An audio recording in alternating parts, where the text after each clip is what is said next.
God's voice affirms your true purpose beyond life's doubts and whispers. But honestly, most just whisper doubt. They'll say you can't make it. They'll point to your past, to all the wrong turns, and tell you there's no way forward. Sometimes those voices are your own thoughts replaying old insecurities, old fears. But here's what I've learned. There's another voice, God's voice. When everyone else says you're not enough, God says you are mine. And let me tell you, God's word, it always has the last say.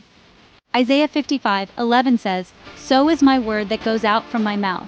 It will not return to me empty, but will accomplish what I desire and achieve the purpose for which I sent it." So, when people label you by your lowest moment, God's defining you by your destiny. When they plant doubt, God plants direction. When they throw criticism your way, God's cultivating character. When you feel delayed, God's developing depth in you. And when life feels like one roadblock after another, God's shaping a holy harvest you can't even see yet. Listen, Joseph's brothers doubted his dreams. They threw him in a pit. But what happened? That pit led straight to a palace.